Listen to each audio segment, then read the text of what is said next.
és um Deus poderoso. Jesus. Marcos capítulo 11, vamos ler do verso 20 até o verso 26. E passando eles pela manhã, viram que a figueira secara desde a raiz. Então Pedro, lembrando-se, falou: Mestre, eis que a figueira que amaldiçoaste secou. Ao que Jesus lhe disse: Tende fé em Deus, porque em verdade vos afirmo que se alguém disser, olha só, se alguém disser a este monte, ergue-te e lança-te no mar, e não duvidar no seu coração, mas crer que se fará o que diz, assim será com ele. Verso 24. Por isso vos digo que tudo quanto em oração pedirdes, crede que recebestes, e será assim convosco. E quando estiverdes orando, se tendes alguma coisa contra alguém, perdoai, para que o vosso Pai Celestial vos perdoe as vossas ofensas. Mas se não perdoardes também vosso Pai Celestial, não vos perdoará as vossas ofensas. Vamos ler o 22, o 23 e o 24 de novo. Ao que lhes disse Jesus: Tende fé em Deus, porque em verdade vos afirmo que se alguém disser a este monte, ergue-te e lança-te no mar, e não duvidar no seu coração, mas crer que se fará o que diz, assim será com ele. Por isso vos digo que tudo quanto em oração pedirdes, crede que recebeste, e será assim convosco. Amém? Olha que interessante.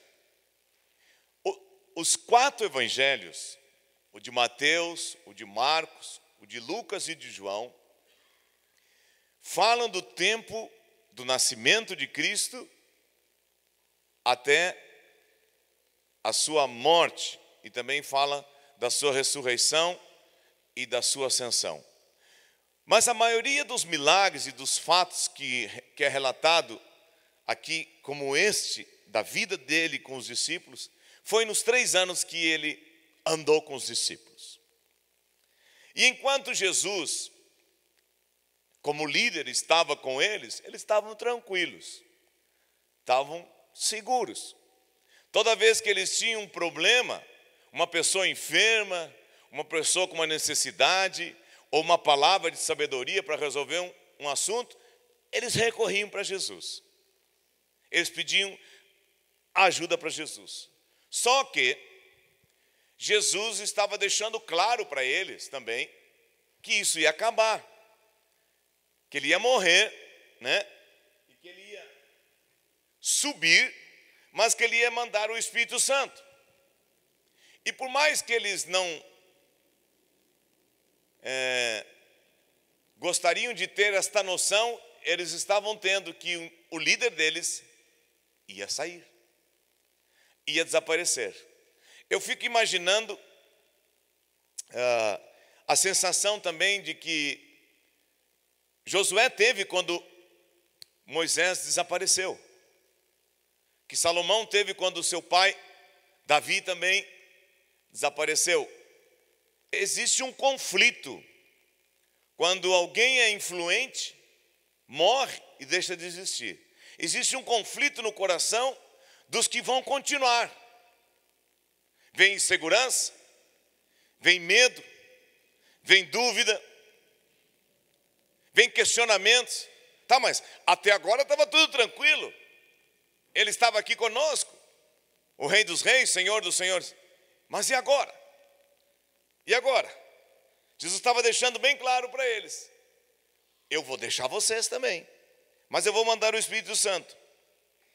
E aí, Jesus, sabendo disso, ele fala no verso muito claro aqui, 22, uma coisa que eles precisavam ter depois que ele fosse embora. Ainda mais.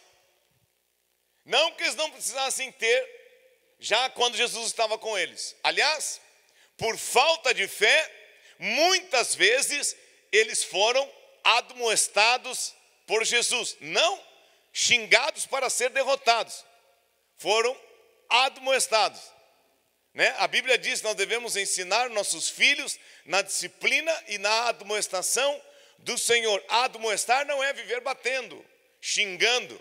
Admoestar é animar, instruir, orientar cada filho, cada cristão, conforme a sua necessidade.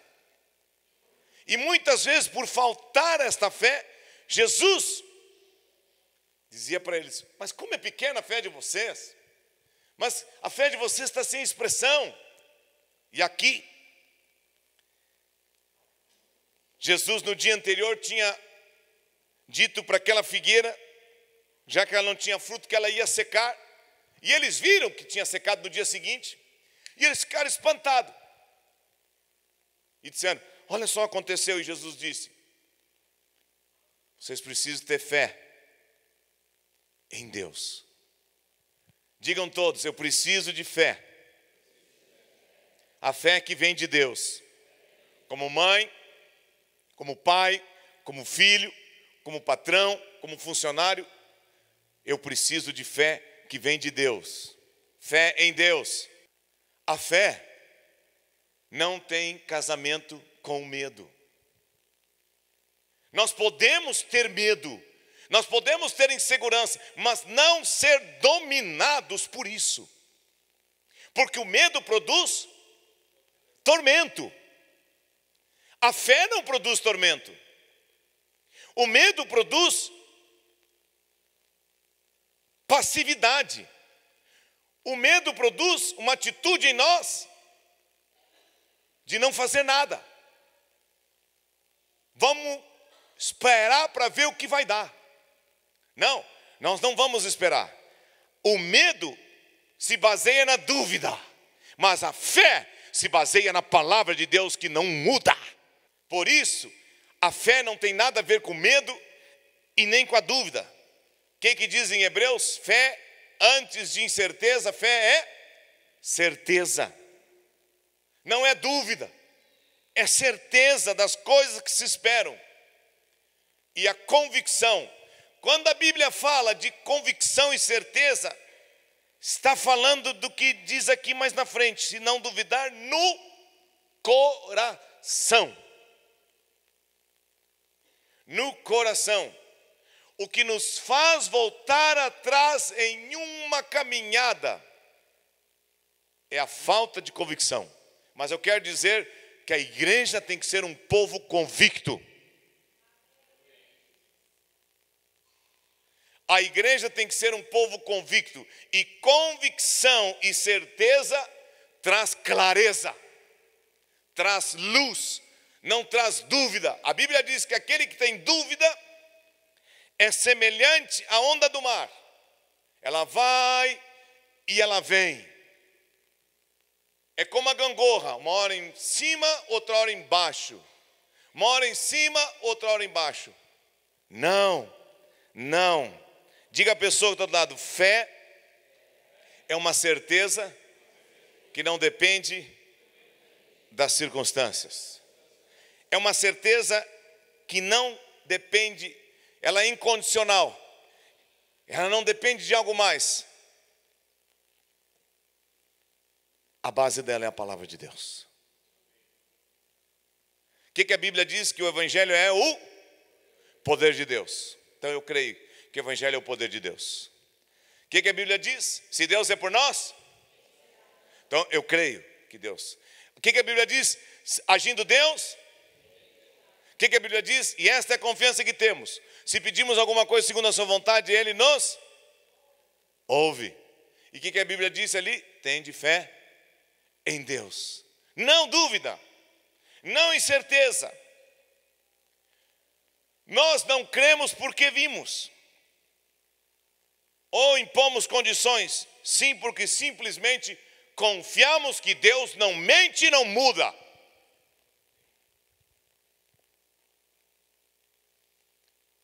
Ontem estávamos aqui com alguns pais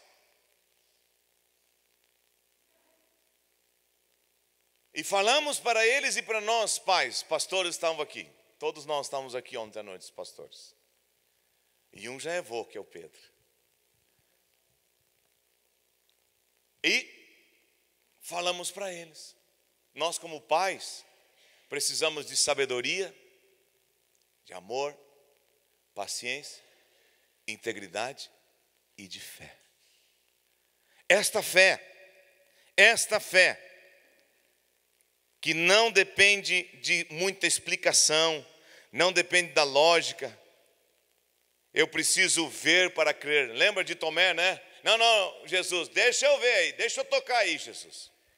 Deixa eu ver mesmo se tem um furo aí de prego aí. Não. Fé é crer sem ver. O que vocês acham quando Josué rodeava as muralhas de Jericó, junto com aquele povo, com pessoas de idade, crianças, famílias inteiras? O que vocês acham que aconteceu depois do primeiro dia, do segundo dia, do terceiro dia, do quarto dia, do quinto dia? Não caía uma pedrinha sequer.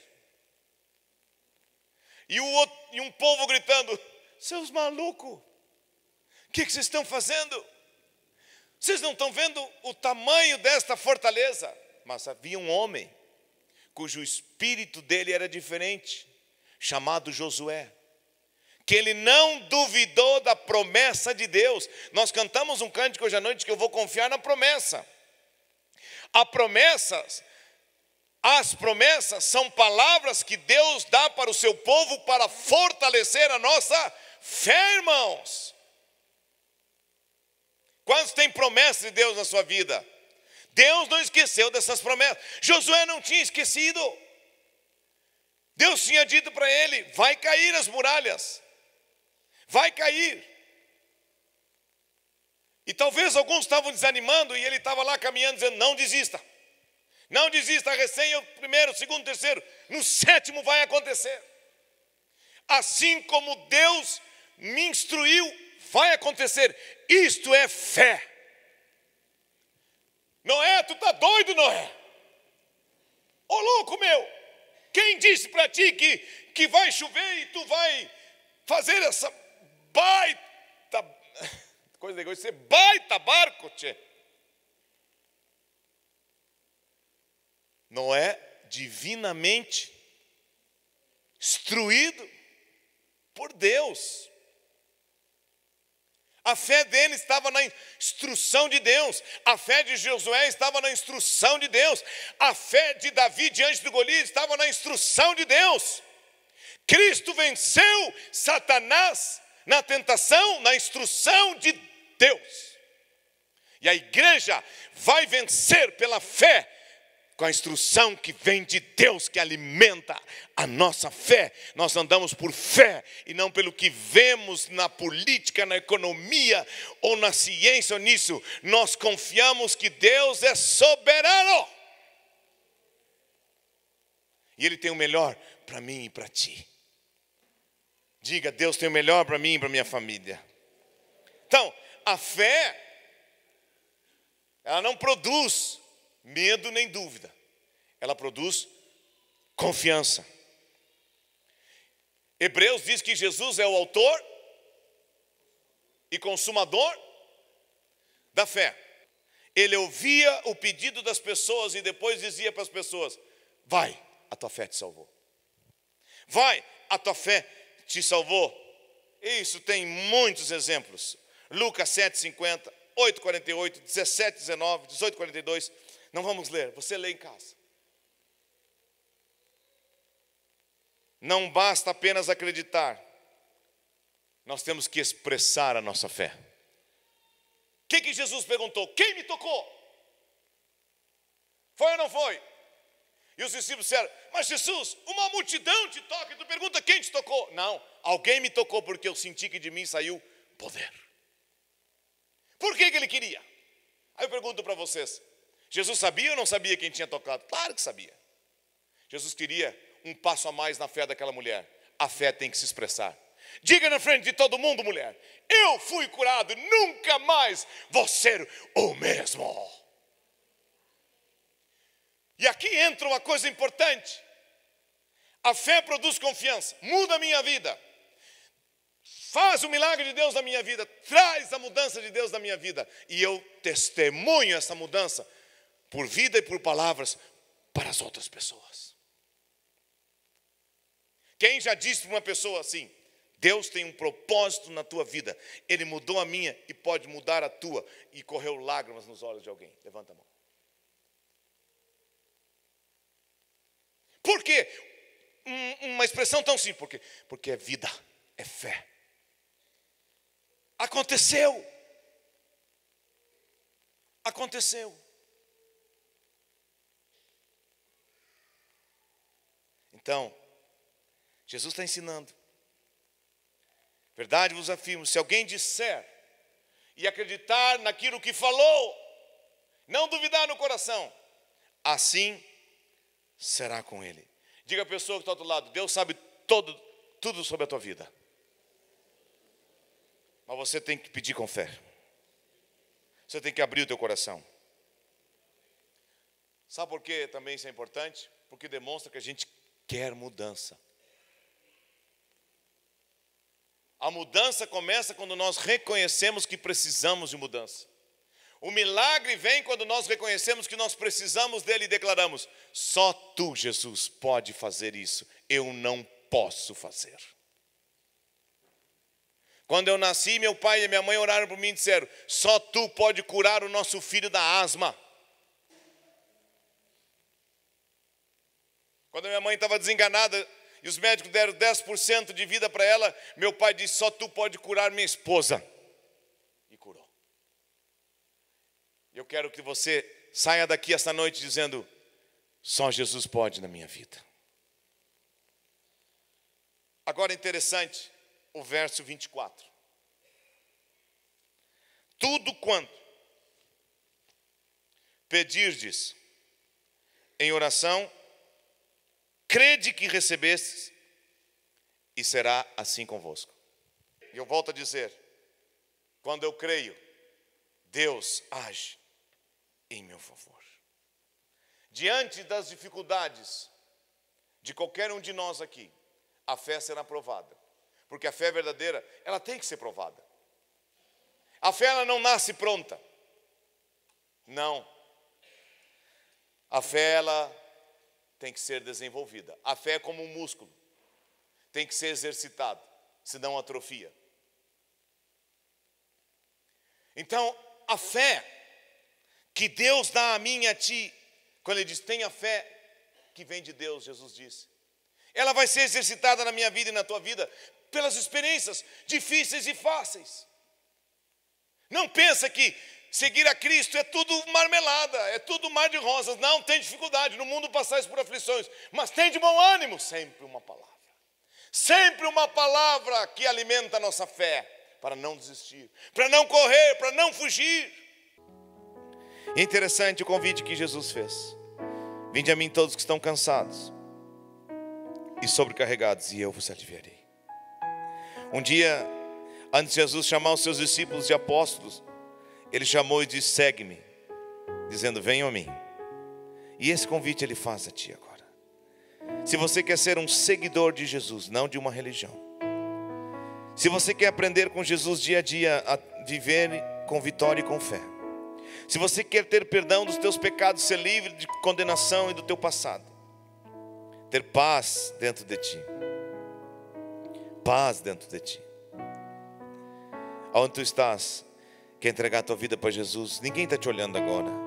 Levanta as tuas mãos, nós queremos orar contigo nesta noite. Nós não queremos deixar passar esta oportunidade sem você confiar em Jesus, entregar a Jesus tua vida.